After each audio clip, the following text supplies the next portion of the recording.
Sa bawat tahi ng aking wedding gown na gawa sa mamahaling French lace, tila may nakabaon na tinik na dahan-dahang bumaon sa aking balat.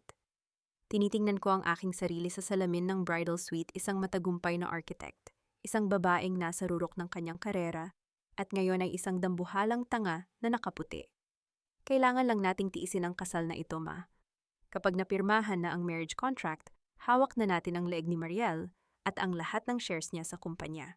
Ang boses na iyon ay kay Nathan, ang lalaking nangakong mamahalin ako hanggang sa huling hininga niya.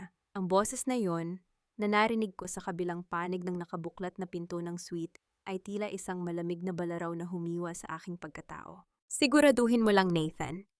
Sagot ni Victoria, ang aking biyena na palaging nagpapanggap na isang santa.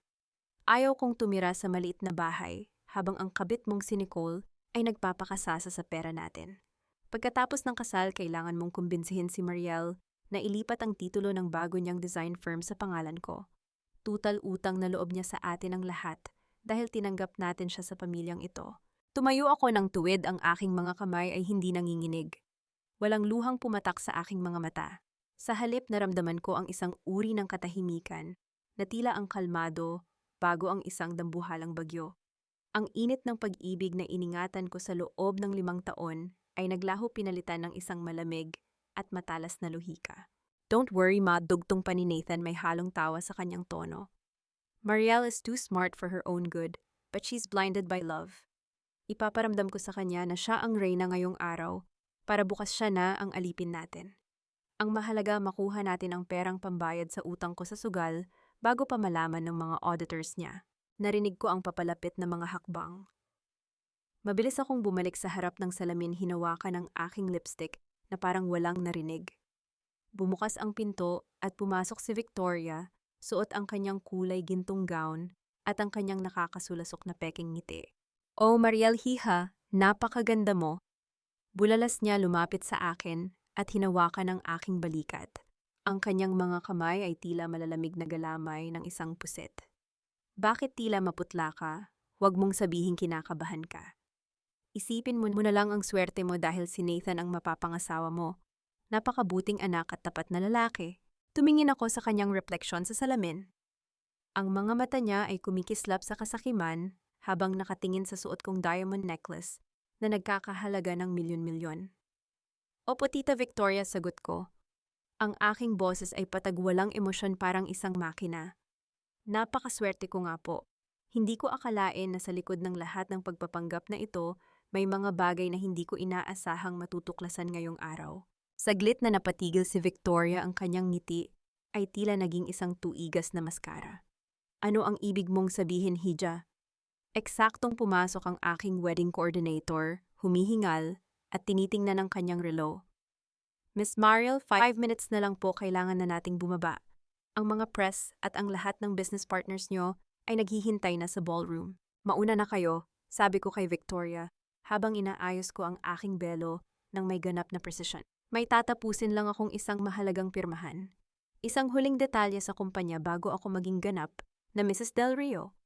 Huwag mo nang isipin ang trabaho ngayon, Hija. Ibigay mo na lang kay Nathan ang lahat ng access sa accounts mo para siya na ang bahala." Hirit pa ni Victoria, ang kanyang boses ay puno ng manipulasyon na tinatawag nilang pagmamalasakit. Hindi ko siya sinagot.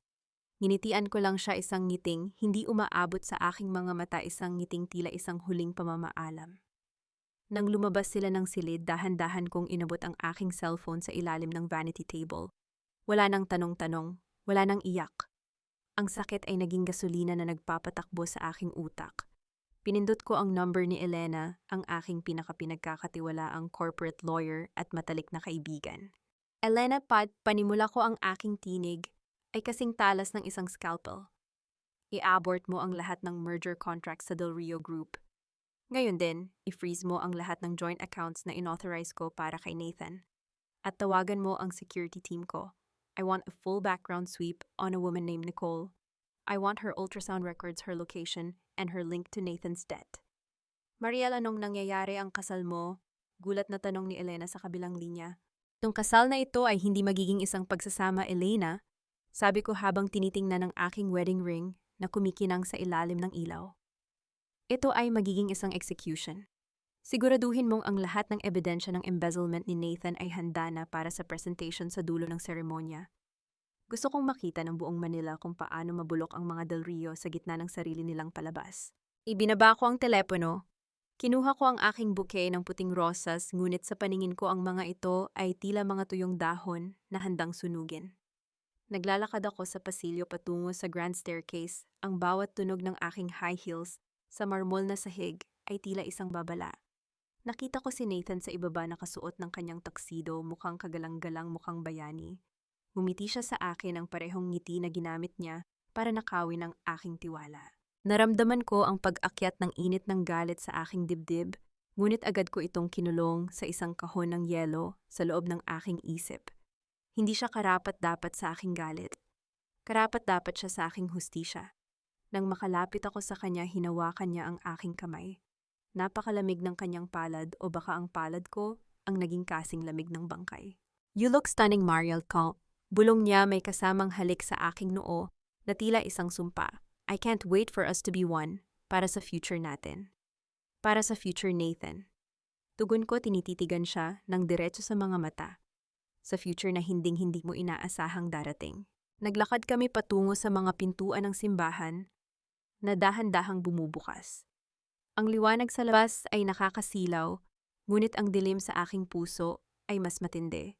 Sa bawat hakbang ko sa altar, nararamdaman ko ang pagbagsak ng bawat pader ng aking nakaraan. Ngunit sa gitna ng katahimikan ng seremonya, bago pa man makapagsalita ang pari, nakita ko ang isang pamilyar na mukha sa dulong upuan. Isang babaeng may hawak na tiyan nakatingin sa akin nang may halong takot at tagumpay. Si Nicole. Doon ko napagtanto na ang plano ni Nathan at Victoria ay mas malalim pa sa inaasahan ko, ngunit hindi nila alam bago pa man sila makagawa ng unang hakbang ay nailatag ko na ang unang patibong. Isang mensahe ang pumasok sa aking smartwatch. Isang notification mula sa aking bangko. Authorization successful. 50 million pesos transferred to the trust account. Yun ang perang inakala ni Nathan na gagamitin para bayaran ang kanyang utang. Sa halip, yun ang perang gagamitin ko para bilhin ang bawat hininga ng kanyang kalayaan. Tumingin ako sa pari, pagkatapos ay kay Nathan. Ang lahat ay nakatingin sa akin, naghihintay ng aking I do. Gumiti ako ng bahagya, isang munting galaw ng labi na nagpahiwatig ng simula ng katapusan. Pantag. Ang bawat hakbang ko palayo sa altar, habang naka-anchor ang aking braso sa braso ni Nathan, ay tila paglalakad sa ibabaw ng manipis na asoge. Ang mga palakpakan ng mga panauhin ay parang mga huni ng mga buitre sa aking pandinig. Ang pandinig naghihintay ng bawat patak ng dugo mula sa isang sugatang biktima. Ngunit ang hindi nila alam, ako ang may hawak ng patalim. "You did great, Mrs. Del Rio," bulong ni Nathan sa aking tainga habang naglalakad kami palabas ng katedral. Ang init ng kanyang hininga ay nagdulot sa akin ng pangingilabot, ngunit pinanatili ko ang aking mukha na tila isang porselanang estatwa. "Hindi pa tayo tapos, Nathan. Marami pa tayong dapat pagdaanan ngayong gabi." Tugon ko ng may matamis ngunit malamig na ngiti. Pagdating sa reception sa isang marangyang hotel sa Makati, hindi na nag-aksaya ng panahon si Victoria. Habang ang mga bisita ay abala sa kanilang mga wine glass, hinila niya ako sa isang sulok ng VIP lounge. Ang kanyang mga mata ay nagniningning, hindi sa kagalakan para sa aming kasal, kundi sa gutom para sa mga ari-ariang inaasahan niyang mapapasakamay niya. "Mariel Hiha," panimula niya, ang kanyang boses ay tila isang malapot na pulot na may halong lason. "Ngayong opisyal na ang lahat, naalala mo ba ang pinag-usapan natin tungkol sa iyong bagong development project sa Bonifacio Global City? Ang sabi mo, gusto mo akong bigyan ng isang retirement gift." Tumingin ako sa kanya, tila isang inosenteng bata na sumusunod sa bawat utos. "Siyempre naman, Mama Victoria, hinding-hindi ko makakalimutan ang utang na loob ko sa inyo dahil sa pagtanggap niyo sa akin. Sa katunayan, dala ko na ang mga papeles ng luxury penthouse na ipinangako ko sa inyo." Nakita ko ang mabilis na paglunok ni Victoria. Ang kasakiman ay hindi maitago sa kanyang mga kulubot na mukha na pilit itinatago ng makapal na makeup. "Talaga ngayon na ba? Baka masyado kang abala, baka pwedeng bukas na lang." "Hindi po, Mama. Gusto ko itong matapos bago tayo mag-honeymoon ni Nathan. Ayaw kong may iniisip pa akong utang sa inyo," sabi ko habang kinukuha ang isang eleganteng folder mula sa aking secretary na kanina pa naghihintay sa gilid. Inilatag ko ang mga dokumento sa ibabaw ng mesa. Sa ibabaw nakasulat ang Deed of Absolute Sale and Transfer of Rights. Ngunit sa loob ng mga technical na legal na terminolohiya na hindi kailanman binabasa ng mga taong nasisilaw sa salapi, nakatago ang isang Assumption of Liability Clause. Ang penthouse na ito ay hindi isang regalo, ito ay isang asset na may nakadikit na utang na umaabot sa 70 milyong piso sa isang offshore bank utang na ngayon ay direktang mapapapunta sa pangalan ni Victoria oras na lagdaan niya ang mga papel. O heto ang ballpen mama, isang pirma mo lang at ang pinakamataas na unit sa BGC ay sayo na, udyok ko ang aking boses ay malambing puno ng mapanganib na panghihikayat. Hindi na nag-atubili si Victoria. Mabilis niyang kinuha ang ballpen at inukit ang kanyang pangalan sa bawat pahina. Ang kanyang kamay ay tila sumasayaw sa tuwa, hindi alam na bawat dulo ng tinta ay isang pako sa kabaong ng kanyang yaman. Ayan, tapos na. Sabi niya sabay yakap sa akin ng mahigpit. Napakabuti mong bata, Mariel. Alam ko na hindi ako nagkamali sa pagpili sa'yo para sa anak ko. Ngumiti ako sa kanyang balikat, ang aking mga mata ay nakatingin sa malayo. Salamat po, Mama. Ngayon ganap na po tayong magkadikit ang kapalaran. Nabalik lamang ang aking diwa sa kasalukuyan nang lumapit si Nathan may dalang 2 baso ng champagne. Anong pinag-uusapan niyo rito? Mukhang masaya ang paborito kong 2 babae. Wala lang, Nathan. Nagpapasalamat lang ako sa asawa mo, sabi ni Victoria sabay kindat sa kanyang anak. Sige na, iwan ko muna kayo. Pupuntahan ko lang ang mga kumare ko para ibida ang bago kong property. Nang makaalis si Victoria, hinawakan ni Nathan ang aking baywang. Salamat, Mariel. Alam mo namang mahina ang loob ni Mama kapag usapang pera. You really made her happy. Anything for the family, Nathan. Sabi ko bago dahan-dahang kumalas sa kanyang hawak. Excuse me, kailangan ko lang mag-retouch sa powder room. Masyadong mainit ang mga ilaw rito. Sa halip na pumunta sa powder room, lumabas ako sa gilid ng ballroom at tinahak ang daan patungo sa basement parking ng hotel. Ang malamig na hangin ng air conditioning sa parking lot ay tila isang pampakalma sa aking nag-aapoy na isipan. Alam ko na narito siya. Isang text message mula kay Elena ang nagkumpirma ng lokasyon ni Nicole. Sa likod ng isang madilim na column, nakita ko ang isang babaeng nakasuot ng asul na dress, ang kanyang tan ay bahagyang matambok na. Si Nicole. Nakatingin siya sa kanyang cellphone marahil ay naghihintay ng tawag mula kay Nathan.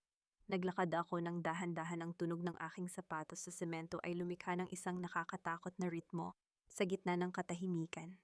Huminto ako sa kanyang harap. Nagulat si Nicole, halos mabitawan niya ang kanyang bag. Mariel, anong ginagawa mo rito? Dapat ay nandoon ka sa itaas sa kasal mo. Tiningnan ko siya mula ulo hanggang paa. Ang kanyang kagandahan ay mura, isang uri ng ganda na madaling mabili, ngunit madali ring malanta. Ang kasal ko ay tapos na, Nicole. Ngunit ang gulo mo ay nagsisimula pa lang. Hindi ko alam ang sinasabi mo. Pagmamaang-maangan niya, pilit na itinatago ang kaba. Nandito lang ako para sa isang event. Huwag na tayong mag-aksaya ng laway, pagputol ko sa kanyang kasinungalingan. Alam ko ang tungkol sa bata. Alam ko ang tungkol sa mga gabi na kasama mo ang asawa ko habang ako ay nagtatrabaho para punduhan ang karangyaan niyo. At higit sa lahat, alam ko kung sino ang tatay mo. Namutla si Nicole. Ang kanyang pagmamayabang ay biglang naglaho. Please, Mariel, buntis ako, wag mo akong saktan. Lumapit ako sa kanya, ang distansya namin ay sapat na para maamoy ko ang kanyang takot. Saktan, napakababaw mo kung akala mo ay dadaanin ko ito sa dahas. Ang sakit na ibibigay ko sa iyo ay hindi pisikal, Nicole. Isang babala lang si Nathan ay hindi ang tagapagligtas na inaakala mo. Siya ay isang lumulubog na barko. At ngayong gabi sinigurado ko na kasama kang lulubog sa kanya. Ano ang ibig mong sabihin? Tanong niya, ang boses ay nanginginig. Tingnan mo ang iyong bank account sa loob ng 24 na oras. Ang perang ipinapadala ni Nathan sa iyo. Lahat ng iyon ay minarkahan ko na bilang stolen funds mula sa kumpanya ko. Ikaw ang magiging ebidensya ng kanyang pagnanakaw. Sabi ko nang may kasamang malamig na tawa. Enjoy the night, Nicole. Damhin mo ang bigat ng bata sa sinapupunan mo dahil iyan na lang ang tanging bagay na maiiwan sa iyo. Tumalikod ako at naglakad palayo, hindi pinansin ang kanyang pagtawag. Ang bawat hakbang ko pabalik sa ballroom ay tila isang martsa ng tagumpay. Ang pain ay kinagat na ni Victoria. Ang takot ay naidulot na kay Nicole. Nang makabalik ako sa pintuan ng ballroom, nakita ko si Elena na naghihintay sa akin. May hawak siyang tablet at isang seryosong mukha. Nagawa na ni Victoria ang pirma, bulong ko sa kanya. Maganda, sagot ni Elena. Pero may problema, Mariel. May nakita ang mga auditors ko. Hindi lang pala si Nathan ang nagnanakaw sa iyo. May isang tao sa loob ng iyong sariling pamilya ang tumutulong sa kanila. Isang tao na hindi mo inaasahan. Napatigil ako. Ang aking puso na kanina pa malamig ay tila biglang tumibok ng mabilis. Sinon itinuro ni Elena ang isang pangalan sa screen ng tablet. Isang pangalan na naging sanhi ng pagguho ng huli kong depensa. Ang pangalang nakasulat sa screen ay tila isang lason na dahan-dahang gumagapang sa aking mga ugat. Paulo, ang aking bunsong kapatid. Ang lalaking pinag-aral ko itinaguyod at binigyan ng posisyon sa aking kumpanya dahil akala ko ay siya ang huling pader na sandigan ko.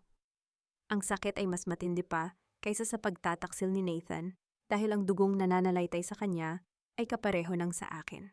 Naramdaman ko ang panunuyo ng aking lalamunan, ngunit agad kong nilunok ang pait. Salamat, Elena. Huwag mong ipapaalam kahit kanino na alam ko na. Hayaan mo siyang magpatuloy sa paglilipat ng impormasyon kay Nathan. Gusto ko silang magsama-sama sa iisang hukay. Bumalik ako sa aming presidential suite kung saan naghihintay si Nathan.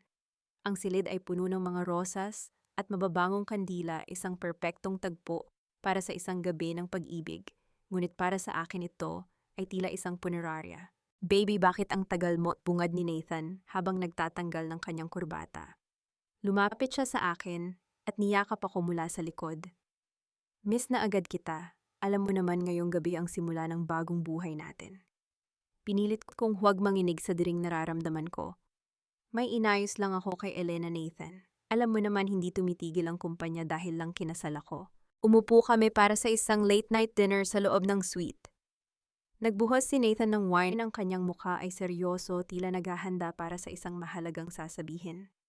Ito na yon, ang yugto ng kanyang manipulasyon. Mariel, babe, panimula niya hinawakan niya ang aking kamay nang may peking pag-aalala. May kailangan sana akong aminin sa iyo.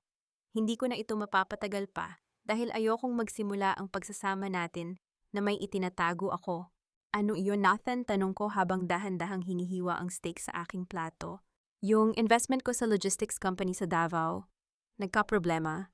Na-scam ako, Mariel. Nawala ang halos 20 milyong piso na kinuha ko sa working capital ng pamilya namin. Galit na galit si Mama.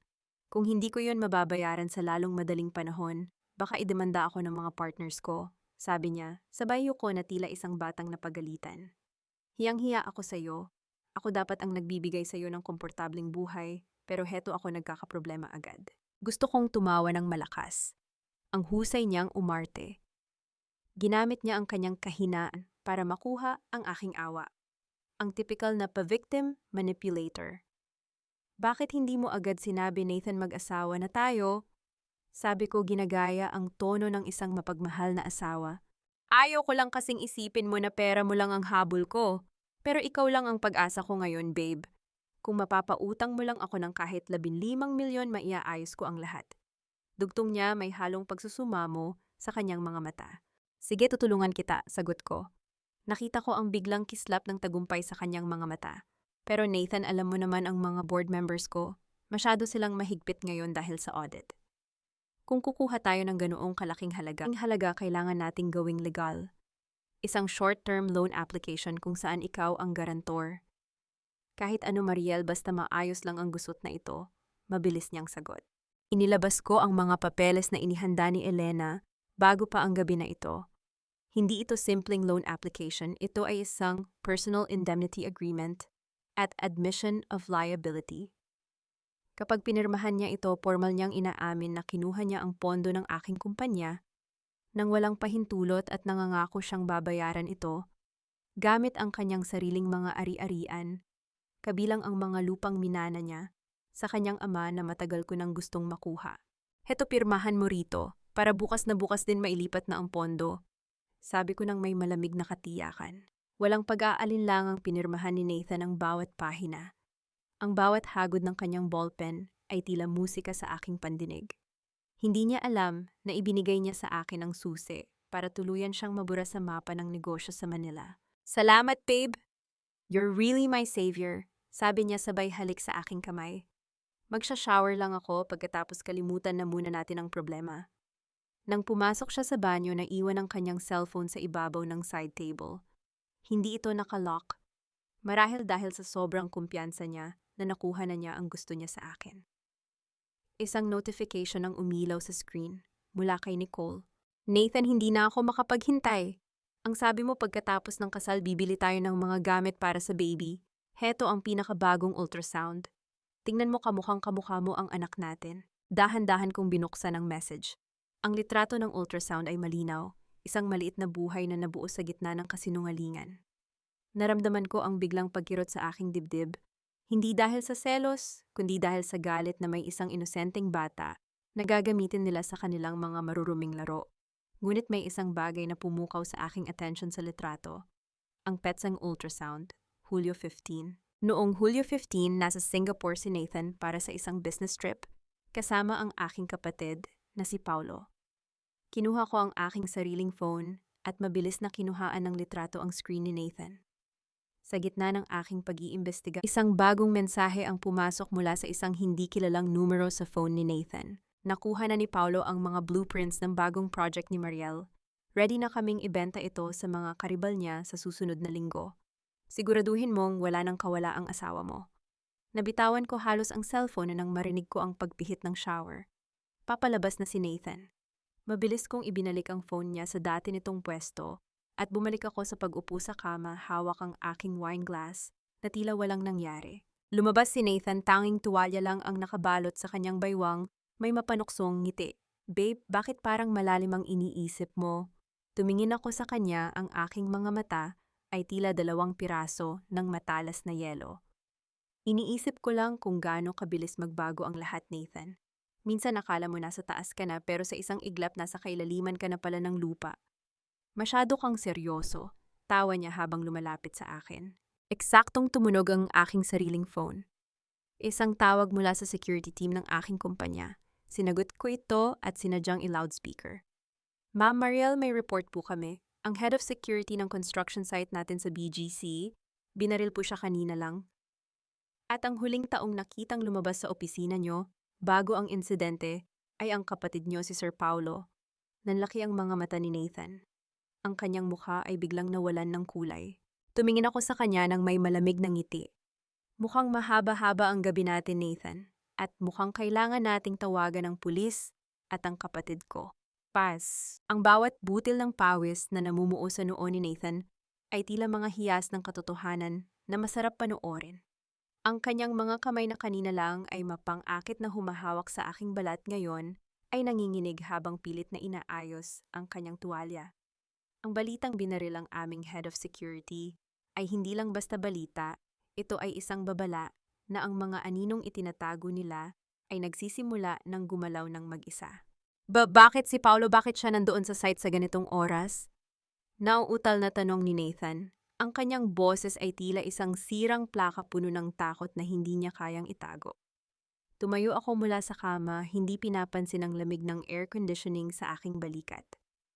Iyan din ang gusto kong malaman, Nathan. Siguro ay may tinatapos siyang trabaho para sa atin. O baka para sa sarili niya. Naglakad ako patungo sa bintana ng suite. Tinitingnan ang malawak na syudad ng Makati na tila isang dambuhalang laro ng chess. Alam mo, Nathan, ang katapatan ay parang isang gusali. Kapag ang pundasyon ay bulok, kahit gaano pa kaganda ang disenyo, guguho at guguho ito sa harap ng maliit na lindol. Mariel, kailangan nating puntahan si Paulo. Kailangan nating ayusin ito bago makarating sa media, hirit ni Nathan. Halatang mas nag-aalala sa kanyang reputasyon kaysa sa kaligtasan ng aking kapatid o ng empleyadong binaril. Ayusin. Ang krimen ay hindi naaayos ng pakiusapan, Nathan. Malamig kong sagot. Pinaubay ako na sa pulis ang pag-imbestiga. Ang dapat nating asikasuhin ay ang dahilan kung bakit nasa loob ng kumpanya ko ang isang traidor. Eksaktong tumunog ang aking telepono. Isang video call mula kay Elena. Sinagot ko ito at iniharap ang screen kay Nathan. Ngunit hindi si Elena ang mukhang lumitaw, kundi isang file ng mga lumang dokumento mula sa nakaraan ng aking ama. Mariel, nakuha ko na ang kumpirmasyon. Panimula ni Elena ang kanyang boses ay puno ng puot. Si Nicole, ang tunay niyang pangalan ay Nicole Santiago. Anak siya ni Roberto Santiago, ang lalaking nag-setup sa papa mo sa kasong graft 20 years ago na naging sanhi ng pagkakakulong at pagkamatay niya. Ang katahimikan sa loob ng silid ay naging kasing bigat ng semento.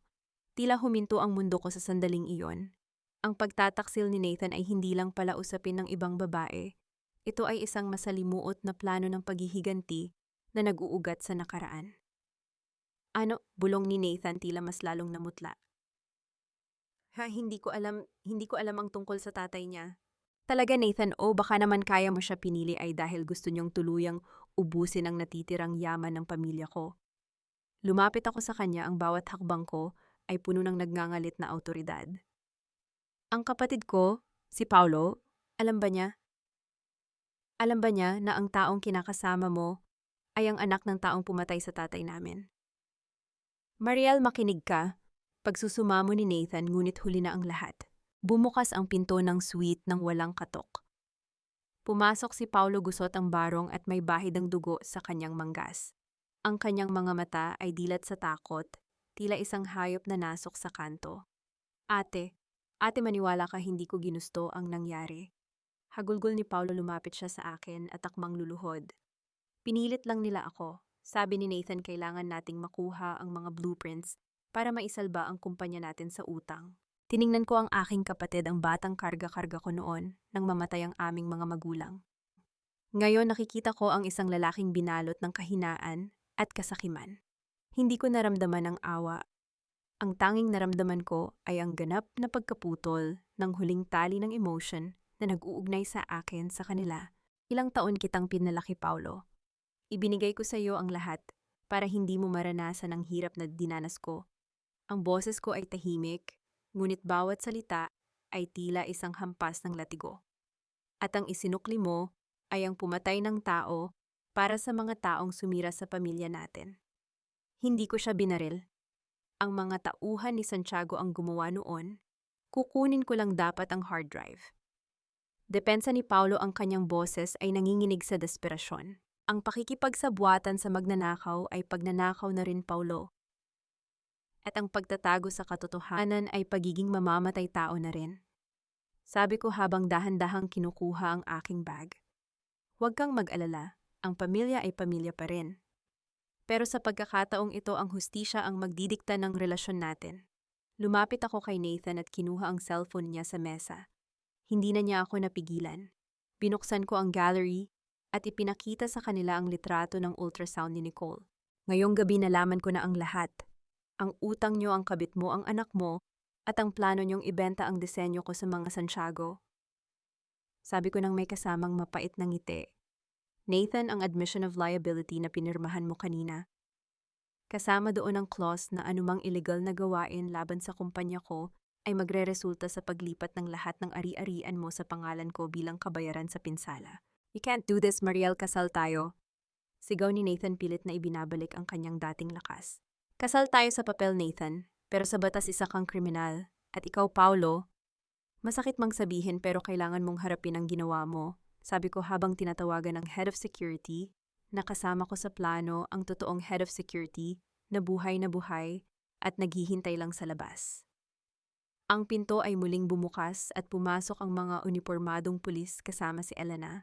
Nathan Del Rio at Paulo Santos, inaaresto kayo sa kasong qualified theft at conspiracy to commit corporate espionage. Anunsyo ng pulis. Habang pinoposasan sila sa harap ko, pumasok naman ang aking biyenan na si Victoria. Nakasuot pa rin siya ng kanyang mga alahas, ngunit ang kanyang mukha ay puno ng galit nang makita ang nangyayari. Anong kaguluhan ito, Mariel? Bakit mo ipinapaaresto ang anak ko? Wala kang utang na loob. Sigaw ni Victoria, akmang sasampalin ako. Mabilis kong nasalo ang kanyang kamay. Ang aking pagkakahawak ay mahigpit sapat na para maramdaman niya ang aking kapangyarihan.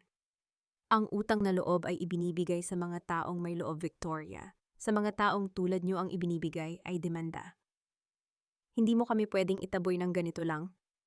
Ang penthouse na ibinigay mo sa akin na yon, singhal niya.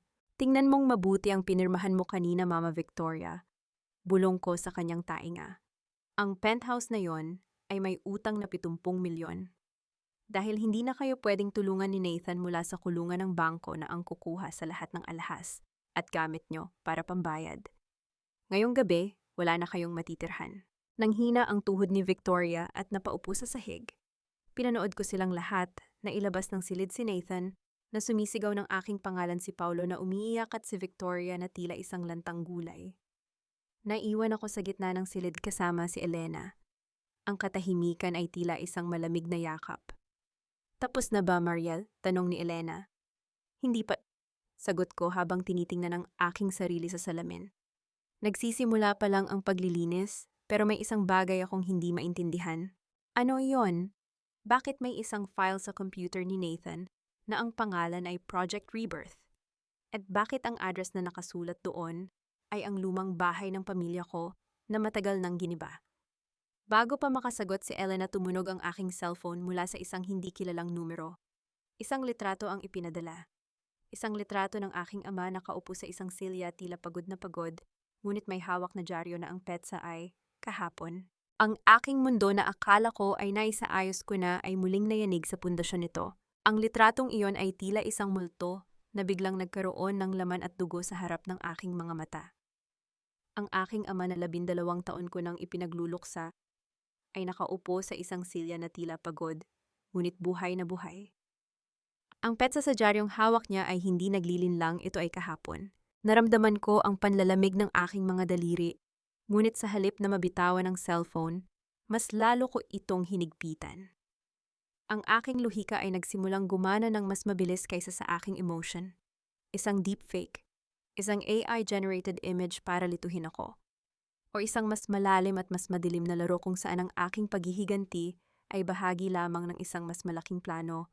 Sandali, sigaw ko sa mga pulis na akmang ilalabas na si Nathan at Paulo mula sa suite. Napatigil ang lahat. Lumingon si Nathan, ang kanyang mukha ay puno ng pawis at takot, habang si Paulo ay nanatiling nakayuko, ang kanyang mga balikat ay nanginginig sa paghikbi. Lumapit ako kay Nathan, ang aking mga hakbang ay matitigas at walang pag-aalinlangan. Ipinakita ko sa kanya ang litrato sa aking screen. Nathan, tingnan mo ako. Sabihin mo ang totoo bago ka tuluyang mabulok sa kulungan. Anong kinalaman ng papa ko sa Project Rebirth? At bakit may litrato siyang buhay kahapon? Nanlaki ang mga mata ni Nathan nang makita ang litrato. Ang kanyang reaction ay hindi maikakaila, hindi ito gulat kundi purong takot. Isang uri ng takot na tila nakakita siya ng isang sumpa na hindi dapat nabuhay. Hindi ko alam, Mariel, sumpa man. Ang utos lang sa akin ni Santiago ay kunin ang mga blueprints mo dahil nandoon ang code para sa Project Rebirth. Sabi niya iyon lang ang paraan para mabura ang lahat ng utang ko. Sigaw ni Nathan, ang kanyang boses ay pumipiyok sa desperasyon. Sino si Santiago? Si Roberto Santiago ba? Tanong ko, ang boses ko ay kasing talas ng isang labaha. Hindi lang siya Mariel, may mas mataas pa sa kanya. Ang Project Rebirth, hindi iyon kumpanya.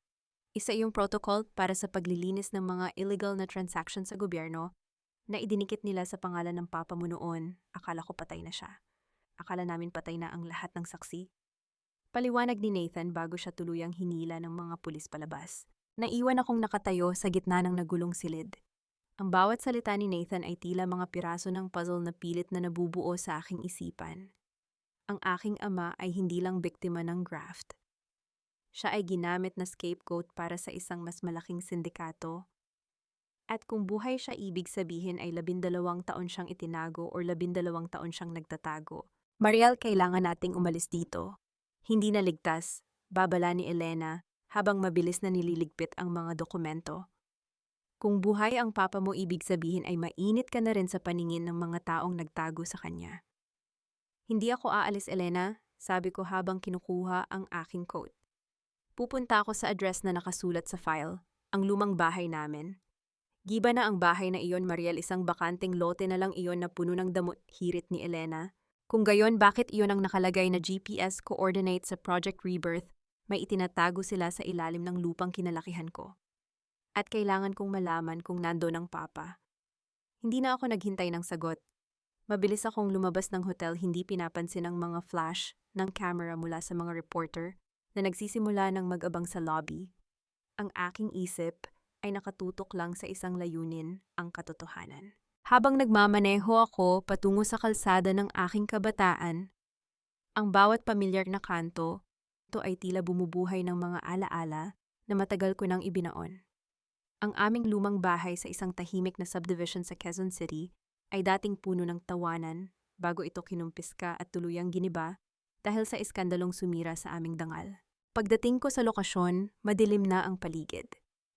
Ang bakanting lote ay napapalibot ng mga kalawanging yero.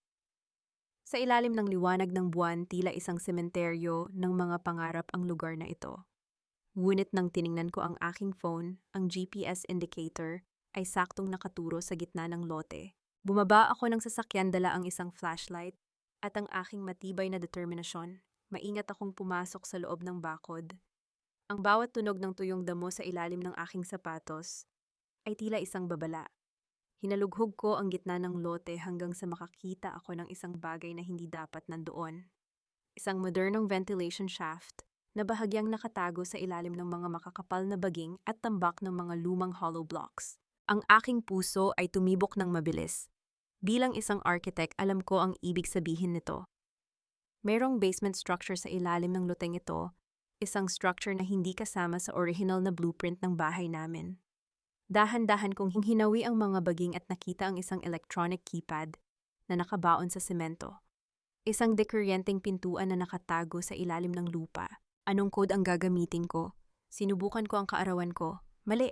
Sinubukan ko ang kaarawan ni Papa. Mali pa rin. Hanggang sa naalala ko ang sinabi ni Nathan, nandoon ang code sa mga blueprints mo.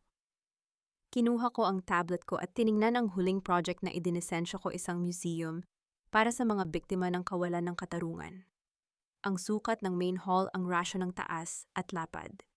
Ginamit ko ang mga numerong iyon bilang parangal sa aking ama. Ipinasok ko ang mga numero 0914. Isang mahinang tunog ng pag-unlock ng mekanismo ang narinig ko, kasunod ang dahan-dahang pagbukas ng isang mabigat na bakal na pinto sa ilalim ng lupa. Isang hagdanan pababa ang tumambad sa akin, maliwanag ang loob dahil sa mga modernong LED lights. Bumaba ako ng dahan-dahan, ang aking mga kamay ay nakakuyom. Sa dulo ng hagdanan, isang malawak at modernong laboratorio ang tumambad sa akin. Ngunit hindi ito laboratorio para sa siyensya. Puno ito ng mga server, mga dokumento at mga screen na nagmumonitor sa bawat galaw ng mga malalaking kumpanya sa bansa, kabilang ang sa akin. At sa gitna ng silid nakaupo ang isang lalaki. Nakatalikod siya sa akin, nakaharap sa isang malaking screen. Alam ko na darating ka, Mariel, sabi ng lalaki. Ang boses na yon, ang boses na 12 taon kong narinig sa aking mga panaginip. Masyado kang naging matalino para sa sarili mong kapakanan. Eksakto tulad ng pagkakaplano ko. Dahan-dahan siyang humarap sa akin. Ang aking ama. Ngunit ang mga mata niya, wala doon ang init at pagmamahal na natatandaan ko. Ang mga mata niya ay kasing lamig ng yelo, kasing talas ng isang taong sanay ng pumatay ng kaluluwa. Papat kumog ka, naisindam, apa. Bulong ko, ang aking boses ay nanginginig sa unang pagkakataon. Huwag mo akong tawaging ganyan, sabi niya habang tumatayo. Ang taong kilala mo ay namatay na 12 taon na ang nakalilipas. Ang kaharap mo ngayon ay ang arkitekto ng Project Rebirth. At Mariel, salamat sa paglilinis mo sa mga Del Rio at Santiago para sa akin.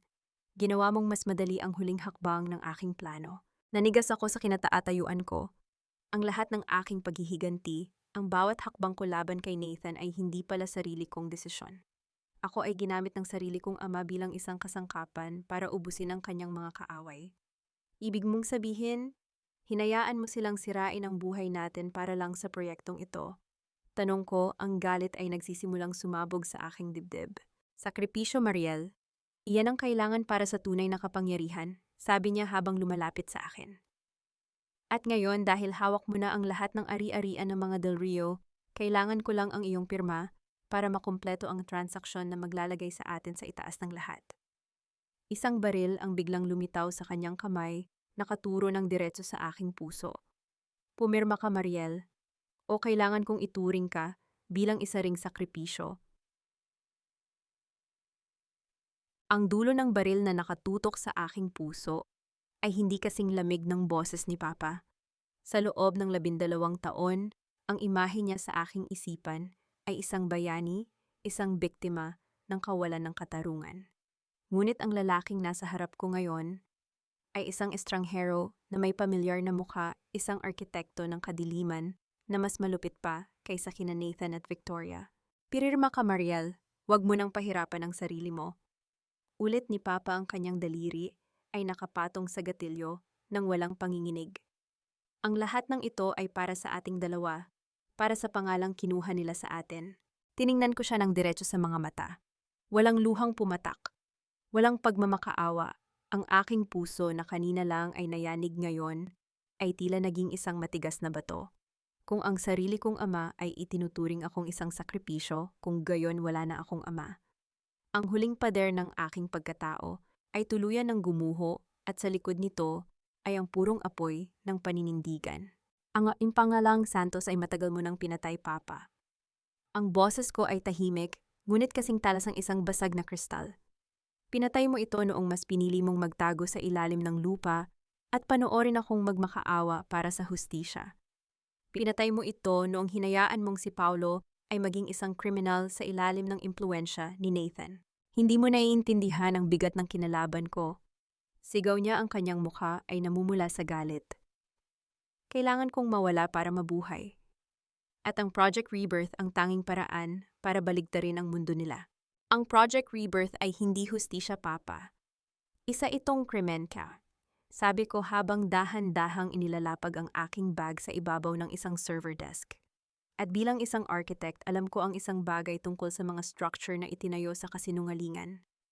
Laging mayroong weak point. Isang pundasyon na sadyang hindi matatag. Ano ang ibig mong sabihin? Pinatanong niya, bahagyang kumunot ang kanyang noo.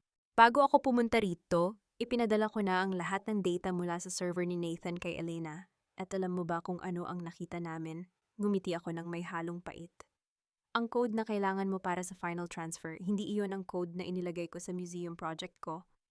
Ang numerong ipinasok ko sa pinto kanina ay hindi ang susi, kundi ang trigger. Nanlaki ang mga mata ni Papa. Mabilis siyang lumingon sa main screen ng laboratorio. Ang kulay asul na liwanag ay biglang naging pula. Isang babala ang lumitaw, system lockdown initiated, data corruption in progress. Anong ginawa mo? Singhal niya, mabilis na lumapit sa keyboard at pilit na tinatype ang mga command. Ginawa ko ang dapat na ginawa mo 12 taon na ang nakalilipas. Sabi ko habang dahan-dahang umaatras patungo sa hagdanan. Sinunog ko ang lahat ng ebidensya ng Project Rebirth. Sa loob ng 5 minuto ang server na ito ay magsa-self-destruct sa pamamagitan ng thermal overload. Ang lahat ng illegal na transaction, ang lahat ng perang ninakaw nyo ay maglalaho sa digital na kawalan. Mariel, itigil mo ito. Mawawala ang lahat. Mawawala ang yaman natin. Sigaw niya, binitaw niya ang baril para gamitin ang 2 kamay sa computer. Ang yaman na galing sa dugo ay hindi yaman, Papa. Isa itong sumpa, sagot ko. At hindi ako papayag na ang pangalan ko ay madikit sa isang halimaw na tulad mo. Mabilis akong tumakbo paakyat ng hagdanan. Narinig ko ang kanyang mga sigaw ng galit at ang tunog ng mga server na nagsisimulang mag-init at mag-spark. Ang amoy ng nasusunog na kable ay nagsimulang pumuno sa underground bunker. Nang makarating ako sa itaas, agad kong isinara ang bakal na pinto at nilagyan ito ng isang mabigat na baras. Mula sa loob narinig ko ang kalabog ng mga kamay ni Papa sa pinto. Mariel, buksan mo ito. Ako ang tatay mo. Huwag mo akong iwan dito. Ang kanyang boses ay puno ng desperasyon, ngunit wala na itong talab sa akin. Ang tatay ko ay namatay na 12 taon na ang nakalilipas. Bulong ko sa hangin. Ang taong nandoon sa ilalim ay ang arkitekto ng sarili niyang impyerno. Sumakay ako sa aking sasakyan at mabilis na pinaandar ito palayo sa lote. Mula sa side mirror nakita ko ang isang mahinang usok na lumalabas mula sa mga ventilation shafts sa lupa. Walang pagsabog na yumanig sa syudad, ngunit alam ko na sa ilalim ng lupang iyon, ang huling bahagi ng aking nakaraan ay tuluyan ng naging abo. Pagdating ko sa opisina ni Elena, nahanap ko siyang abala sa pakikipag-usap sa mga awtoridad. Nang makita niya ako, agad siyang lumapit at niyakap ako ng mahigpit. Ligtas ka, Mariel. Salamat sa Diyos, sabi niya. Nagawa namin, Ang lahat ng ebidensya laban sa mga Santiago at sa mga kasabot ni Nathan ay na-upload na sa cloud ng National Bureau of Investigation. Wala na silang kawala. At si Paulo, tanong ko, nasa kustodya na siya ng pulis dahil sa pag-amin niya baka mabigyan siya ng mas mababang parusa. Pero kailangan niyang pagdusahan ang ginawa niya, paliwanag ni Elena. Umupo ako sa aking silya tinitingnan ang bukang liwayway na nagsisimulang lumitaw sa skyline ng Manila. Ang gabi ng aking kasal ay natapos na at kasama nito ang pagkawasak ng bawat ilusyon na pinaniniwalaan ko. Ano ang susunod na plano, Mariel? Tanong ni Elena. Gagawa ako ng isang bagong blueprint, Elena. Pero sa pagkakataong ito, hindi ito para sa isang gusali, sabi ko habang binubuksan ang isang folder ng mga dokumento para sa aking foundation. Gagawa ako ng isang santuwaryo para sa mga babaeng tulad ko, mga babaeng biktima ng manipulasyon at kasakiman. Gagamitin ko ang lahat ng natitirang yaman ng mga Del Rio para itama ang mga mali. Isang linggo ang lumipas. Ang balita tungkol sa pagbagsak ng Del Rio Group at ang pagkakahuli sa mga Santiago ay naging headline sa bawat pahayagan. Si Victoria ay nakuhang palaboy-laboy sa kalye, dala-dala ang mga alahas na wala ng halaga dahil lahat ng kanyang bank accounts ay na-freeze. Si Nathan ay nasa loob ng selda naghihintay ng sentensya na habambuhay na pagkabilanggo. Binisita ko si Nathan sa huling pagkakataon. Nakaupo siya sa likod ng salamin mukhang matanda ng 10 taon. Ang kanyang buhok ay gulo-gulo at ang kanyang mga mata ay wala ng ningning. Mariel, please, patawarin mo ako. Gawin mo itong lahat para sa anak namin ni Nicole. Pagsusumamo niya ang kanyang mga kamay ay nakadikit sa salamin. Tiningnan ko siya nang walang kahit anong emotion. Ang anak mo ay magkakaroon ng maayos na buhay, Nathan. Inampun na siya ng isang pamilya na malayo sa inyo. Sisiguraduhin ko na hinding-hindi niya malalaman kung sino ang kanyang ama at kung gaano kadumi ang kanyang pinagmulan. Iyon ang tanging awa na ibibigay ko sa iyo. Tumayo ako at tumalikod ng walang lingon-lingon. Ang bawat hakbang ko palabas ng bilangguan ay tila isang pagtapon ng isang mabigat na pasanin. Nang makarating ako sa labas, sinalubong ako ng maliwanag na sikat ng araw. Isang itim na sasakyan ang huminto sa aking tapat. Bumaba ang isang lalaki, ang aking bagong lead architect na kinuha ko para sa foundation.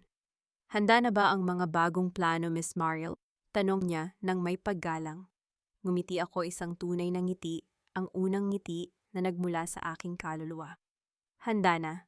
At sa pagkakataong ito, sisiguraduhin nating ang bawat pundasyon ay gawa sa katotohanan.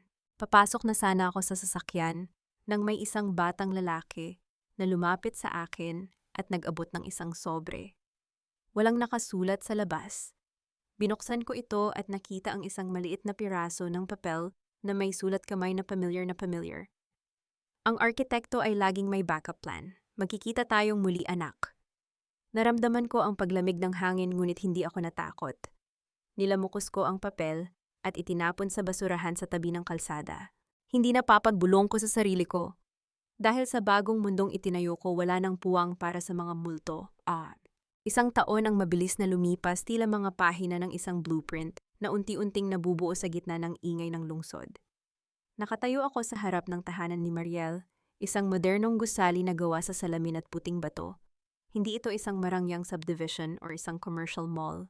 Ito ay isang kuta para sa mga kababaihang nawalan ng boses, mga biktima ng panlilinlang at karahasan na pinili kong itayo mula sa abo ng aking sariling pagkawasak. Ang sikat ng araw sa hapon ay tumatama sa mga salamin ng gusali, lumilikha ng isang nakakasilaw na liwanag. Pinanood ko ang mga bata na naglalaro sa garden at ang kanilang mga ina na dahan-dahang naglalakad ng may taas noo. Ang bawat sulok ng gusaling ito ay idinisenyo ko ng may pagmamahal at pag-iingat, isang pundasyon na hindi na kailanman matitibag ng kasinungalingan. Miss Mariel, handa na po ang lahat para sa ribbon cutting, tawag sa akin ni Elena. Nakasuot siya ng isang formal na suit, ang kanyang mukha ay puno ng kagalakan. Salamat, Elena. Susunod na ako, tugon ko habang inaayos ang aking puting blazer. Bago ako bumaba, tiningnan ko ang huling report tungkol sa mga taong naging bahagi ng madilim kong kahapon.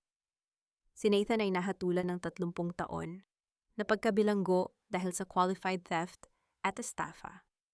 Si Victoria, ang aking dating biyenan, ay nananatiling nasa isang mental facility matapos siyang makitang naglalakad sa kalsada na nagsasalita sa sarili habang yakap ang mga peking alahas. Si Paulo, ang aking kapatid, ay patuloy na nagsisibi ng kanyang sentensya. Ngunit bawat buwan ay nakakatanggap ako ng sulat mula sa kanya puno ng pagsisisi at pangakong magbabago. At ang aking ama, walang nakitang bakas niya sa ilalim ng gumuhong bunker. Ang Project Rebirth ay tuluyan ng nabura. Minsan naiisip ko kung nasaan siya, ngunit pinili ko ng hindi nahanapin ang isang multo.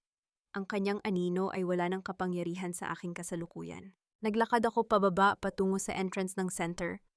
Ang mga palakpakan ng mga tao ay tila isang matamis na musika sa aking pandinig. Hindi na ito ang palakpakan sa isang peking kasal. Ito ay ang palakpakan para sa isang bagong simula.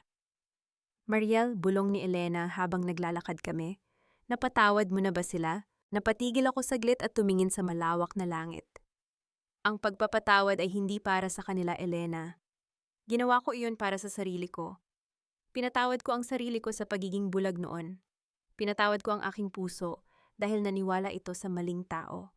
Ngayong wala na ang bigat ng galit, doon ko lang naramdaman ang tunay na kapayapaan. Hinawakan ko ang gunting at dahan-dahang ginupit ang ribbon. Sa bawat tunog ng pagkakasara ng gunting, tila isang huling tali ng nakaraan ang naputol.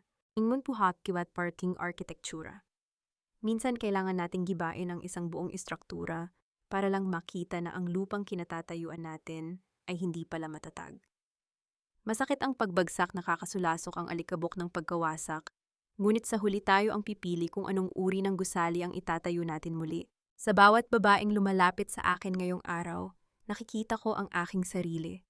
At sa bawat pagkakataon, sasabihin ko sa kanila ang isang bagay na natutunan ko sa gitna ng bagyo. Ang salamin ng pagsisi ay hindi para sa atin na biktima, kundi para sa mga taong nag-akalang ang ating kabaitan ay isang kahinaan. Tumingin ako sa aking reflection sa malaking glass wall ng center. Wala na ang takot. Wala na ang lungkot.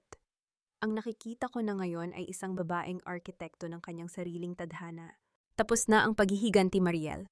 Bulong ko sa aking sarili habang humihinga ng malalim ng sariwang hangin. Ngayon oras na para mabuhay.